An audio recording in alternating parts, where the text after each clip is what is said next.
Le 9 avril, en Guinée équatoriale, le président de la République, Obiangema Mbasogo, a reçu en audience le chef des affaires de l'ambassade de Turquie. Cette rencontre s'est axée sur l'établissement de nouvelles stratégies de coopération afin de renforcer les liens entre les deux pays. Par ailleurs, le président équato-guinéen a profité de cette rencontre pour remercier le représentant du pays hôte pour l'aide que son pays a offert à la Guinée équatoriale dans le cadre de la crise sanitaire. Notons que la Guinée équatoriale et la Turquie ont établi des relations diplomatiques en 1980.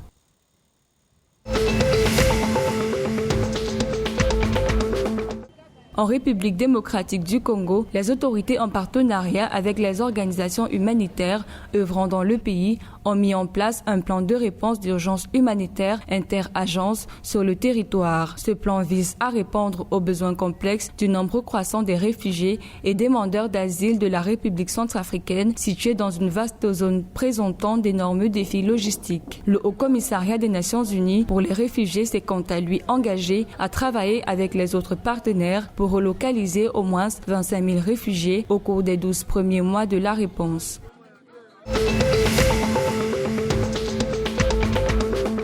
Selon le dernier rapport de la Caisse autonome d'amortissement, structure en charge de la gestion et du suivi de la dette publique au Cameroun, au 31 décembre 2020, l'encours de la dette non avalisée des sociétés publiques est estimé à 922 milliards de francs CFA. Ce rapport de la CAA souligne également que l'enveloppe globale de la dette directe des sociétés d'État camerounaises était constituée de 452,5 milliards de francs CFA de dette extérieure non avalisée par l'État contre 470 milliards de francs CFA de dette auprès du secteur bancaire local en fin 2020. D'après la CAA, le niveau le plus bas de cet endettement remonte à l'année 2018 avec une enveloppe globale de 515 milliards de francs CFA.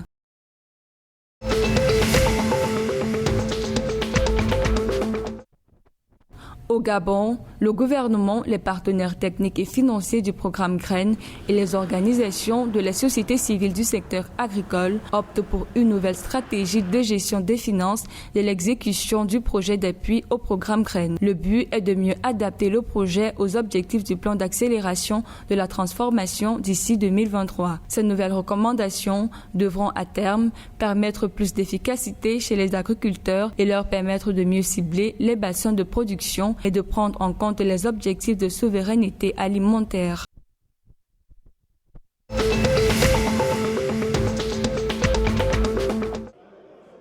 Le bureau du Conseil de la Fédération internationale de football, association, a décidé de suspendre la Fédération tchadienne de football avec effet immédiat en raison de l'ingérence du gouvernement. La suspension a été motivée par les récentes décisions des autorités gouvernementales tchadiennes de retirer définitivement les pouvoirs délégués à la Fédération tchadienne de football et d'établir un comité national pour la gestion temporaire du football. D'après la FIFA, les conséquences de cette sanction n'auront pas assez d'effet pour l'instant, vu que le Tchad est hors course pour la Coupe d'Afrique des Nations Cameroun 2022 et les éliminatoires au Mondial 2022.